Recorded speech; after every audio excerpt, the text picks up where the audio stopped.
Okay, all right, y'all can take it away. All right. Thank you so much. We're so excited to be here. Like she said, my name is Heidi Blackburn. My pronouns are she, her, hers. I am the computing librarian at George Mason University. If you are listening in, I'm a white woman with blue eyes and brown hair with blonde highlights, and I'm wearing a white shirt with a black jacket. My colleagues are Chris Magee and Trevor Watkins, and you'll hear from them later on in the presentation. So let's get started. All right, so what are we covering today? So today we're going to talk about what is a salon, why to put on a salon and not do other things, the background of our project, running our AI Salon series, the pros and cons of running a salon series at your library, how to run a successful salon, and of course, we're going to have time for questions. Our slides are live at the link at the bottom of our slides, and we'll throw that in the chat here at the so that y'all can have that before we leave today. So a little bit about George Mason Libraries, if you're not familiar with us. So George Mason University is in Virginia. We serve about 40,000 students. So we are a very large R1 university. We have 3 Virginia campuses, Fairfax, Arlington, and Manassas. And we also have our Mason Korea campus. We are also very proud that we have the most diverse student body of the universities in Virginia. So 40% of our students are students of color, and they represent 130 countries and 80 languages. And we're very proud to serve that diverse student body. Now, talking about serving the student body, for our library, we have 3 libraries: Fenwick Library, Mason Square Library, and Mercer Library, which are all distributed. And we have about 140 employees across those 3 distributed libraries. And if you look on the map, they look close, but with DC traffic, it actually takes about an hour to get to each of those libraries. So when we think about professional development, we think about engagement and how to reach folks, we really have to think about people who work maybe Sunday through Thursday, folks who open the library, folks who might be there until midnight closing the library, and how to reach those people in our other branches. We also have 1 dedicated subject librarian for computer science and IT programs. That is our largest program at Mason to date, has a little over 7,000 full-time students, and that librarian is me. So I serve all of those students in those programs. So let's talk about what is a salon. This is a question I got all the time when we started this series. What is a salon? So the word is French, and it originally means reception room. So we have to think back to 1800s France, and we had all these people who were gathering in rooms to discuss current events of the day. So they were gathering in homes, in living rooms, and in parlors and places to really have these philosophical debates. They were not producing papers, they were not in scientific labs, but they were really discussing the matters of the day. And that's where salon comes from.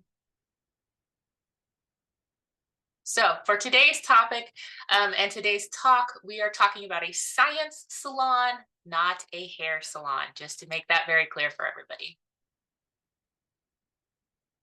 So something that I want to break down is the differences between the traditional way we usually do outreach in libraries and what a salon is. That way you can understand why we chose to do a salon. So panels, many people are very familiar with. It's where an expert provides insight. They stand at the front of the room, they give us all their information, the audience listens, and there's generally a limited time for Q&A. And in comparison to that is the workshop, right? So we're all very familiar with workshops. They are very practical and skills-based, and they focus on a topic with student learning outcomes for participants. So the expert at the room is trying to make everyone else in the room an expert by the time they leave with a certain set of skills. There are deliverables. So comparing that to a salon is a discussion-based discovery. So everyone comes to the room and can be a participant in that group. So everyone can teach and everyone can learn, and everyone comes in with a different level of expertise or background on that topic, but can contribute to the discussion. So Why did we do a salon series? Why a salon? So as the computer science librarian, I was really tapped into ChatGPT and some of the generative AI tools that were coming out a little bit earlier than most folks. So back in November and December of 2022, I started seeing it in the literature. It was going out on listservs and a lot of the newsletters I follow. And I was thinking, this is going to be a problem. AI is going to be a problem. But it was finals and we were busy. It was the end of the semester. And I was like, that is a future Heidi problem. I will think about that in the spring. I will come back to it. Except all of the students came back from winter break and started using ChatGPT because they had seen it on social media like TikTok, how to complete assignments very quickly. They started using it in the classroom. And then, of course, that led to our clickbait headlines from the Chronicle. They write something about AI almost every single day. I know because I had a Zotero folder that is full of those articles. So we had all these very worrisome clickbait headlines about AI coming into the classroom. And so when we have concerns, we usually turn to our professional associations, right? So like many librarians, I was waiting for ALA to address it. I was waiting for ACRL to put something out. We turned to our higher education accrediting bodies, like, should we use this? Should we teach it? Should we not? But all of these AI tools were way too new to have best practices from our associations. So then we turned, like many of you, to our campus administration and said, will you provide us with some guidance for our campus on whether we're going to use AI, we're going to ban it? But our administration widely left it up to faculty. They weren't sure if it was going to be a fad or a trend or if it would just go away. So there was no campus guidance for us at George Mason. And then something that also came out of this, because I'm the computer science librarian, I started getting calls, I started getting emails, people were pulling me aside in the hallway, and there was a lot of immediate misinformation about AI versus robots. Yeah. That is two very different things.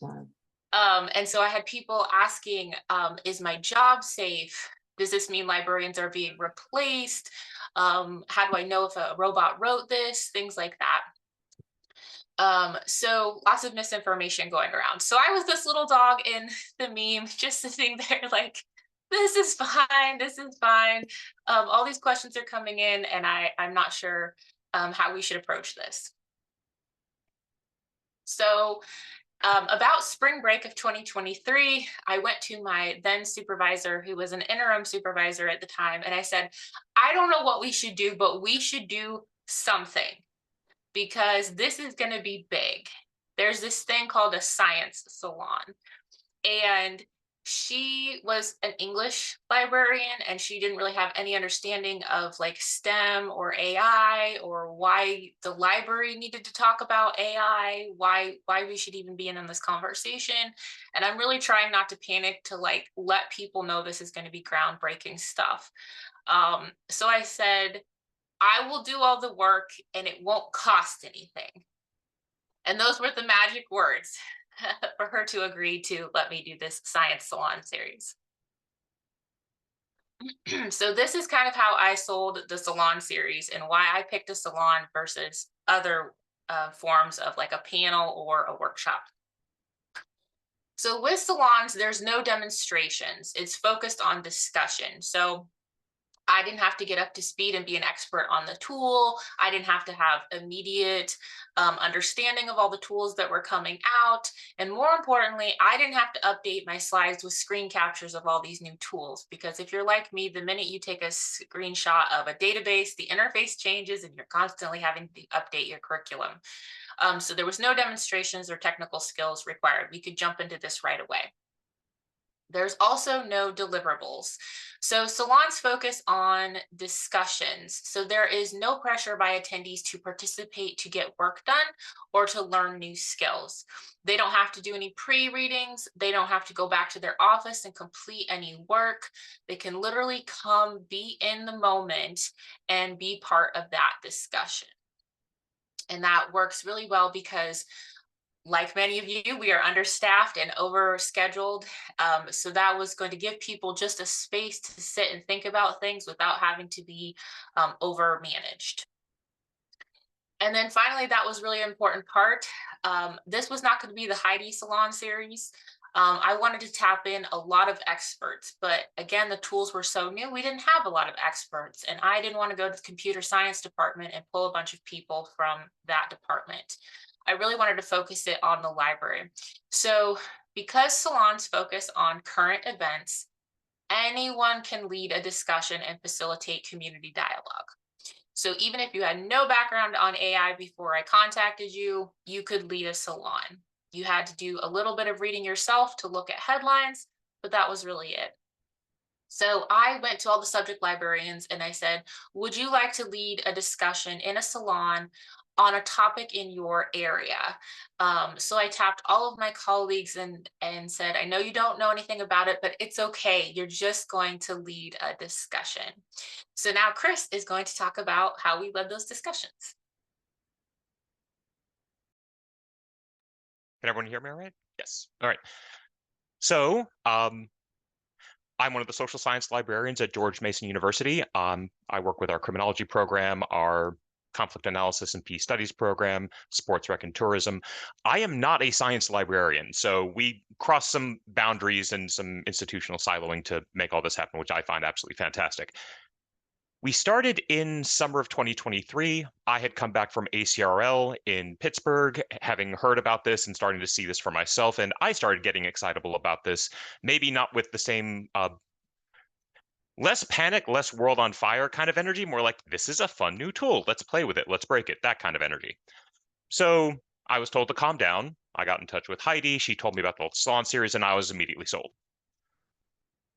We wanted this to be moderated by our librarians, and our first iteration really started off in summer of 2023, about a year ago, and we wanted to keep it relatively small scale, so we really pitched it mostly internal to our internal library faculty, our staff, our professional faculty, and we did have some rather solid turnout for all of our sessions. That's even more impressive for the fact that this was done in the summer. We did not have a huge lead time in terms of prep and development. It was the turnaround time to get this going was relatively short. One of the notable themes, possibly spawned by a lot of the clickbaity headlines, was a lot of fear and anxiety and just the unknown nature of a lot of the topics and the technologies that are now still rapidly evolving. And we held these twice a month. One was a online format, so we made use of the Zoom platform, and we also held these in person, usually the same week. One day, usually I think it was Tuesday, would be an online form, and Thursday would show a in-person one of our in our instruction rooms in our main library, Fenwick Library in Fairfax. And on the right, you can see some of the material that we started creating to otherwise market and pitch our Salon series. This turned out to be successful, and we conveyed that to the university library leadership, and they were pleased. So we were then given a go-ahead to continue and expand, which is great, but also anxiety-inducing. We continued with moderating via our subject librarians, and on the right, you can see some of the pitches or the topics and overall themes that we went with for our spring session. We did put out invitations as best as we could to a large university, which is just a challenge. If you have really robust marketing workflows and personalities responsible for that, that's great. If you're integrated really well with social media, that's great. We had a few challenges on that front.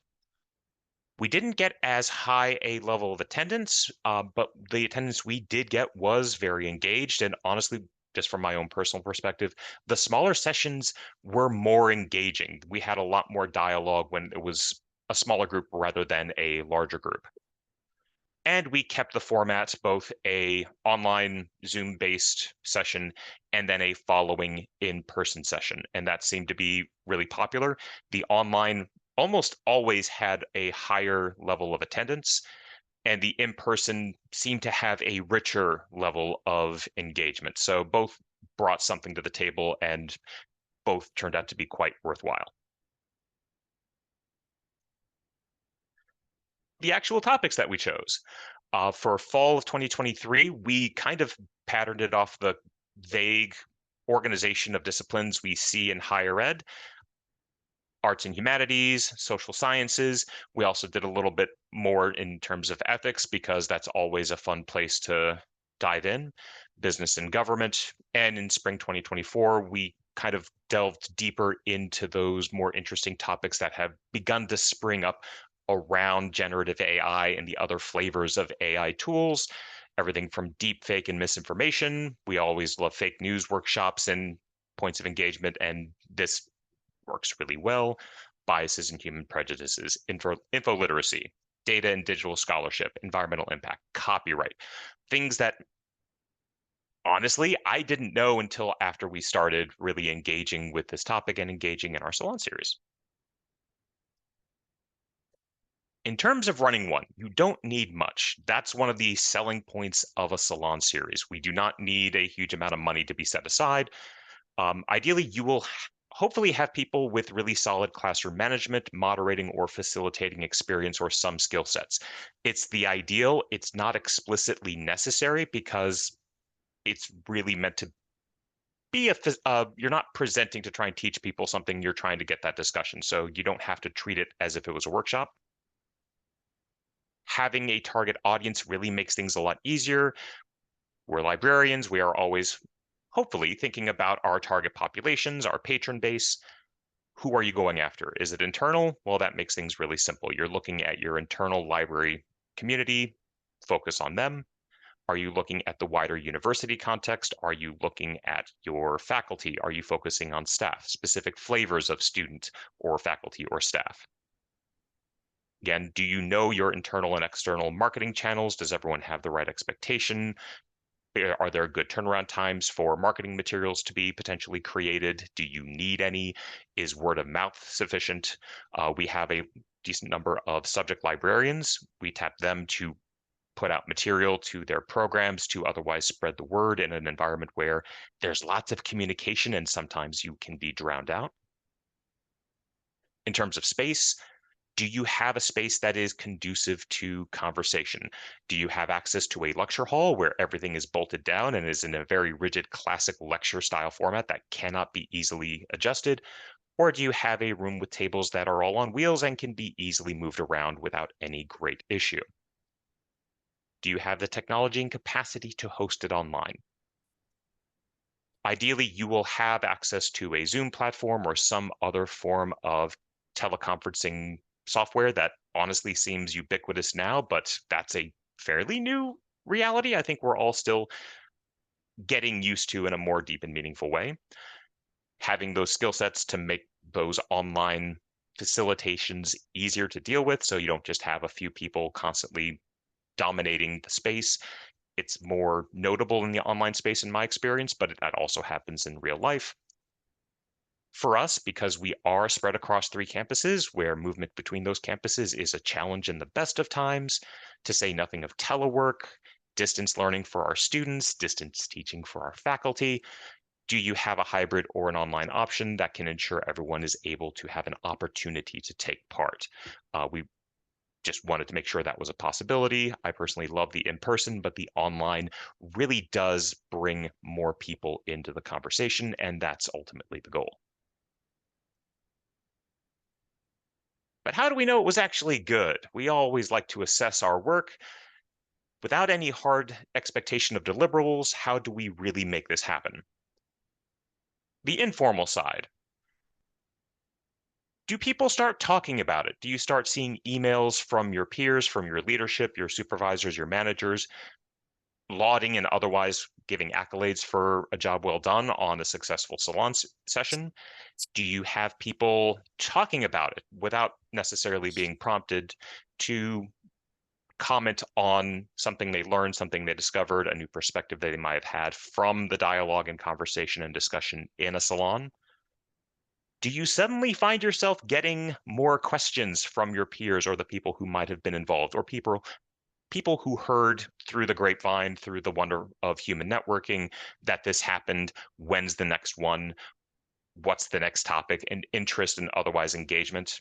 or just questions about this technology for something tangential or related, but not necessarily involved with the salon topic itself. And you start getting questions about AI related projects. That's happened for us, and it's actually very encouraging so long as we have the capacity and bandwidth to indulge in those. The formal. Even though there aren't hard deliverables, there are ways to measure in a more concrete way, was this a success? How many people showed up? Was it all library folks who showed up? Even when we had the campus wide, we did have a majority of library folks coming up and joining our sessions who came from other parts of your university community.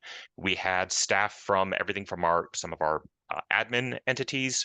We had law faculty showing up. We had people from the English comp section showing up. We had a nice variety of folks.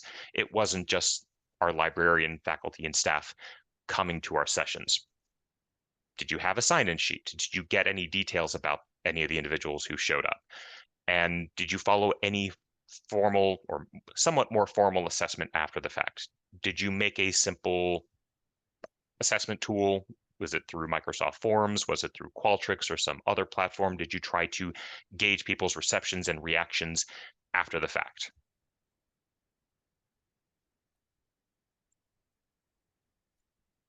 And on to Trevor. Thank you, Chris. Can everybody hear me? Okay. My name is Trevor Watkins. I am the teaching and outreach librarian at George Mason University. I'm the liaison for the communications department and the Center for Climate Change Communication. I run a small mini team on the teaching and learning team, and we do a lot of special projects, actually a couple that are AI based.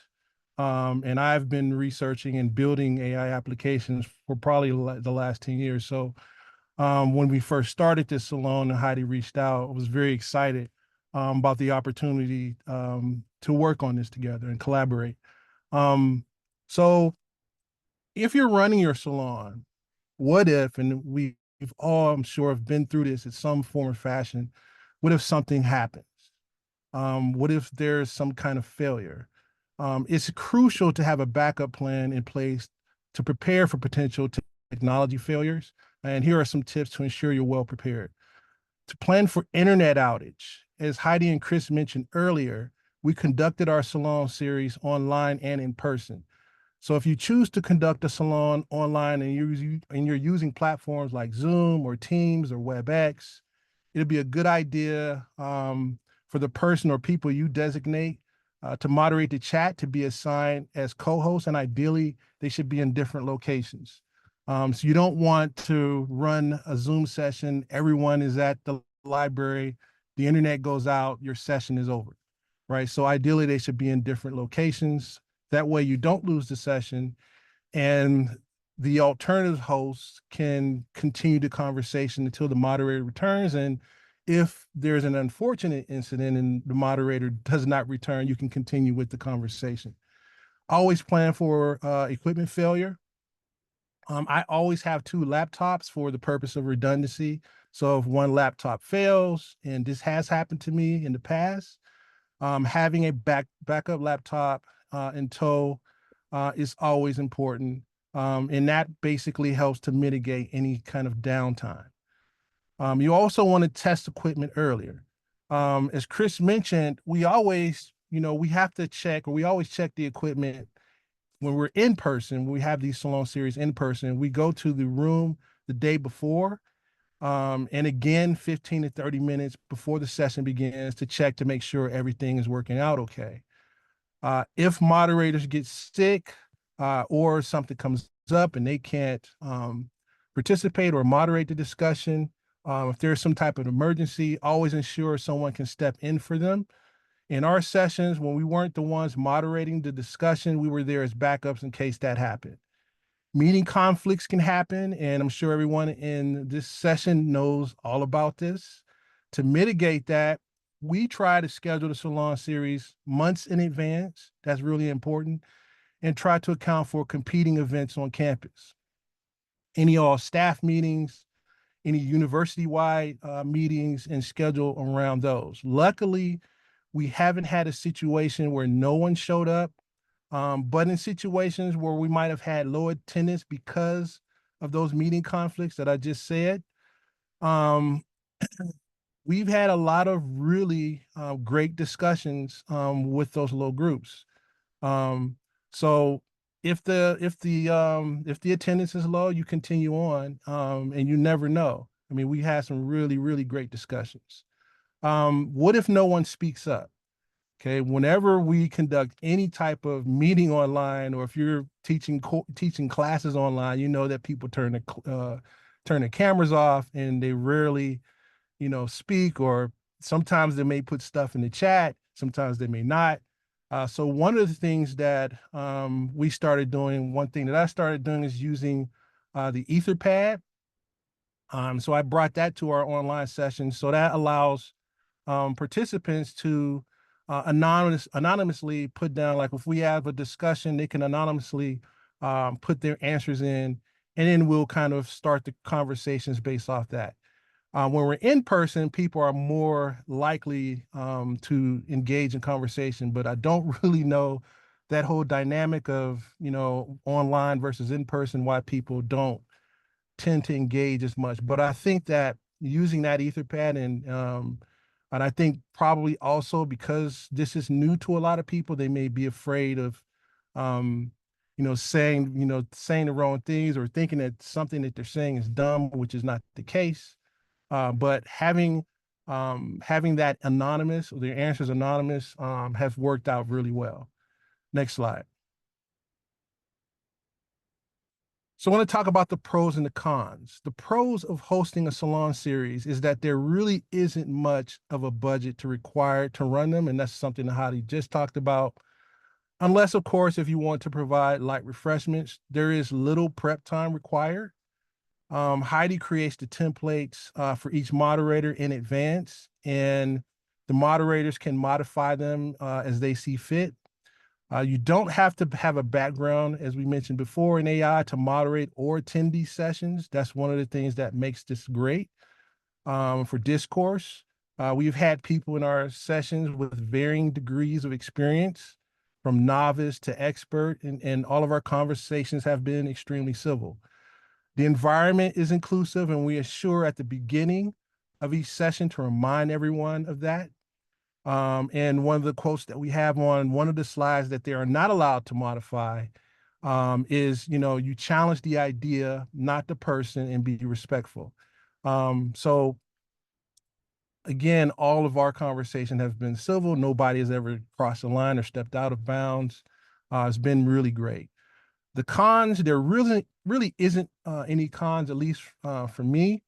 However, you will get some, and I'm pretty sure, like Heidi mentioned earlier, one of the things that we still get asked, and I still get these questions, is, are we at the precipice of Skynet? Are we going to lose our jobs? And we've had a lot of conversations about that. But there's a lot of misinformation and disinformation running around, and we try to qualm those during the Salon series and really discuss that. Next slide. If you want to run your own Salon series, here's a few recommendations. If it's internal and meant just for the library, you want to invite everyone. If you are extending an invitation to the wider university community, establish who you like to target or market this series based on the theme for that session.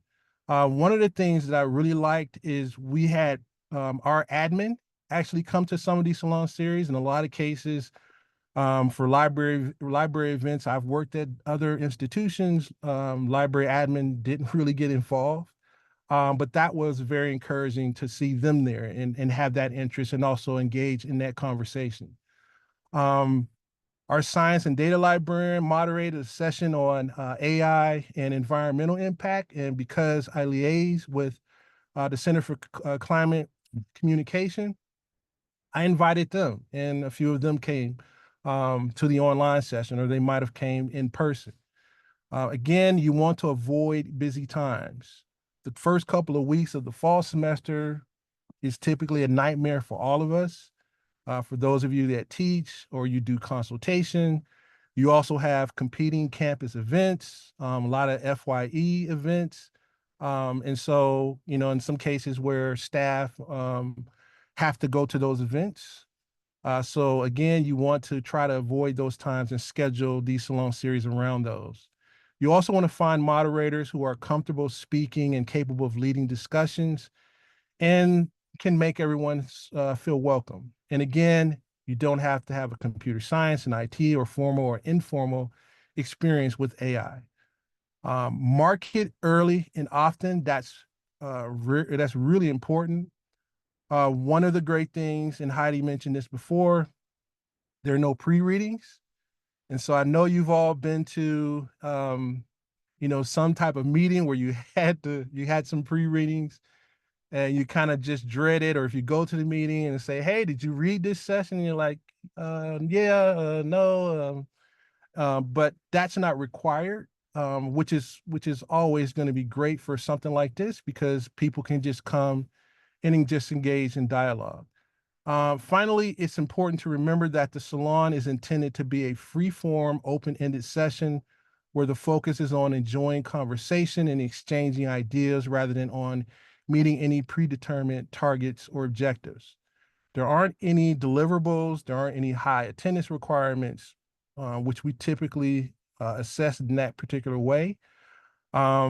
You're just required to take an hour out of your day to engage in conversation with your peers about the topic structured around AI.